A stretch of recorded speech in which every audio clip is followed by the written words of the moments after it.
Hello friends, आज की video आप लोगों के लिए बहुत इंपॉर्टेंट रहने वाली है क्योंकि हम आज बात करने वाले हैं टीडीएस के न्यू सेक्शन 194 आर के बारे में, जिस पर कि टीडीएस डिडक्ट करना पड़ेगा 10%। तो अब वो ऐसे कौन से एक्सपेंस हैं जिन पे हमारे को टीडीएस डिडक्ट करना पड़ेगा, तो आइए देखते हैं इस वीडियो में। तो इस वीडियो को अच्छे से समझने के लिए और जो भी क्लैरिफिकेशन हमारे को इनकम टैक्स ने अभी 16 जून को क्लैरिफाई करी है, हम उनके रिगार्डिंग भी बात करने वाले हैं इस वीडियो में, इसलिए इस वीडियो को लास्ट तक जरूर देखिएगा।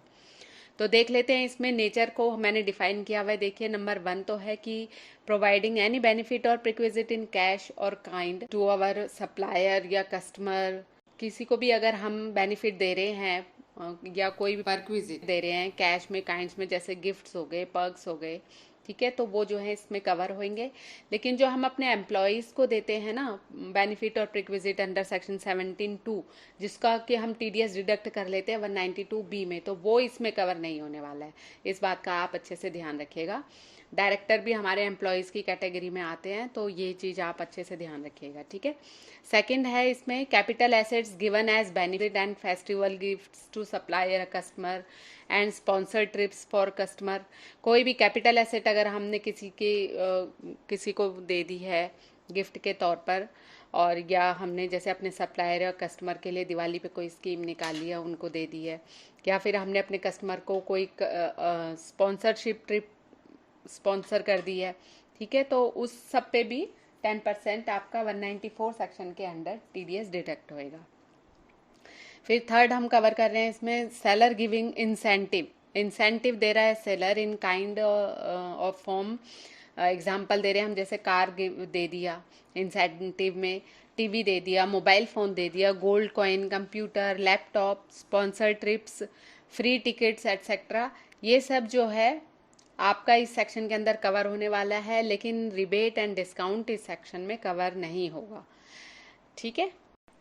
अब आगे चलिए, पेयर या डिडक्टर, मतलब किसकी लायबिलिटी है ये पे करने की, ये डिडक्ट करने की टीडीएस किसकी लायबिलिटी है ये?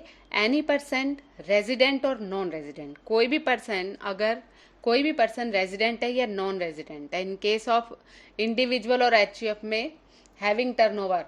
देखो कोई भी, चाहे वो आपकी कंपनी हो, एलएलपी हो, पार्टनरशिप फर्म हो या कोई ट्रस्ट हो, कोई भी हो, अगर वो रेजिडेंट है या नॉन रेजिडेंट है तो उस पर तो एप्लीकेबल है ही है। लेकिन इन केस ऑफ इंडिविजुअल और एचयूएफ में क्या है, उसकी टर्नओवर देखी जाएगी। अगर अबव ₹1 करोड़ है, अगर उनकी टर्नओवर, बिजनेस की टर्नओवर 1 करोड़ से ऊपर है, और अगर वो प्रोफेशन में एंगेज्ड हैं और उनकी रिसीट जो है 50 लाख से अबव है, तो उस केस में वो उनको काटना पड़ेगा, ठीक है। पहले तो बाकी जो टीडीएस के सेक्शन है वो किन पे एप्लीकेबल है? ऑडिटेबल केसेस में एप्लीकेबल है। लेकिन ये सेक्शन किस पे एप्लीकेबल है? बेशक आपका ऑडिटेबल ना हो, लेकिन आपकी टर्नओवर 1 करोड़ से अबव हो और आपकी प्रोफेशनल रिसीट 50 लाख से अबव हो, तो आपको इस पर टीडीएस काटना ही काटना है, ठीक है। फिर उसके बाद है रिसिपेंट, जो भी डिडक्टी, जो भी वो रिसीट कर रहा है ना, वो जो है वो रेजिडेंट एसएससी होना चाहिए, नॉन रेजिडेंट एसएससी का नहीं कटेगा, रेजिडेंट एसएससी का कटेगा। एप्लीकेबिलिटी मैंने आपको बता ही दी थी कि 1 जुलाई 2022 से एप्लीकेबल है, यानी नेक्स्ट मंथ से। तो जो भी आप खर्चा करोगे इस टाइप का, तो एक बार अच्छे से ध्यान दे दीजिएगा और ठीक से आप अपना टाइम पे टीडीएस काट के उसको डिपॉजिट कराइएगा, ठीक है। अब इसकी लिमिट के बारे में पढ़ लेते हैं कि इसकी एग्रीगेट लिमिट क्या है। तो देखिए, ₹20,000 whole financial year is to be considered. 20,000 रुपये पूरे फाइनेंशियल ईयर का कंसीडर किया जाएगा 1 अप्रैल से मार्च तक, एंड नॉट पीरियड आफ्टर 1 जुलाई 2022। मतलब ये डाउट मत रखना कि 1 जुलाई 2022 से एप्लीकेबल है तो हम 1 जुलाई 22 से देखेंगे जी हमारा 20,000 कब क्रॉस होता है। वो हमें देखना 1 अप्रैल से ही है कि 20,000 कब क्रॉस होता है, ओके।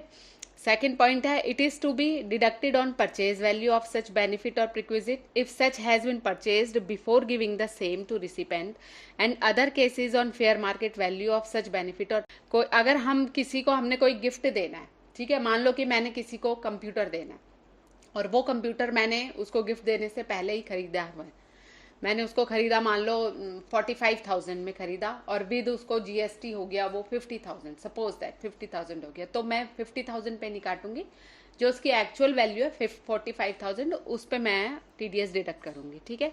और या फिर अगर मेरे पास पहले से खरीदी हुई कोई चीज़ है तो वो क्या होगा, वो फेयर FMV वैल्यू पे उसको देखा जाएगा, फेयर मार्केट वैल्यू की आज की डेट में उसकी क्या वैल्यू है, वो वैल्यू लगाई जाएगी एक्सपेंस बुक करने में, ठीक है।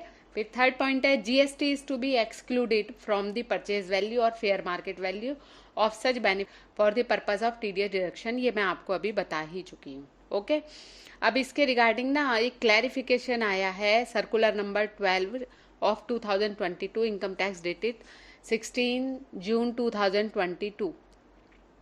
तो उसमें क्या है, एक तो नेचर ऑफ बेनिफिट और पर्क्स आपको मैंने बताई दी है कि अगर बेनिफिट या पर्क्स आप किसी को भी प्रोवाइड कर रहे हो तो उस पर 194R एप्लीकेबल होगा, ठीक है। और इसमें एक दो चीज़ें और हैं जो मोटी मोटी चीज़ मुझे लगी, वो मैंने यहाँ पे आपके स्क्रीन पे देखिए, मैंने यहाँ पे अलग से मेंशन कर दी है। इसके बाद जो डीलर है, बिजनेस कॉन्फ्रेंस अगर वो करवा रहे हैं where it is the nature of education purpose से है, कि कोई अपनी एजुकेशन पर्पज से वो डीलर और कस्टमर के लिए कॉन्फ्रेंस करा रहे हैं, तो उस पर नहीं लगेगा ये। Trade discount, cash discount, rebate on MRP, listed price, product और सर्विसेज, इस पे भी नहीं लगेगा 194R।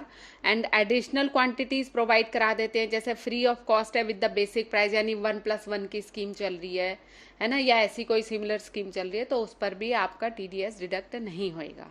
इनकम टैक्स डिपार्टमेंट ने जो क्लैरिफिकेशन दी है, सर्कुलर नंबर 12 ऑफ 2022 डेटेड 16 जून 2022 को, उसको एक बार आप रीड जरूर कर लेना, जिसका लिंक मैं नीचे डिस्क्रिप्शन बॉक्स में डाल रही हूँ।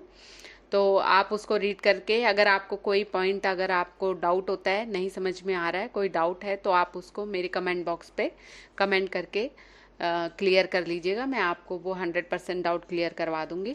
तो अगर आपको ये वीडियो पसंद आई है तो आप प्लीज़ इस वीडियो को लाइक एंड शेयर कीजिएगा और मेरे चैनल को ज़रूर सब्सक्राइब कीजिएगा। Thanks for watching.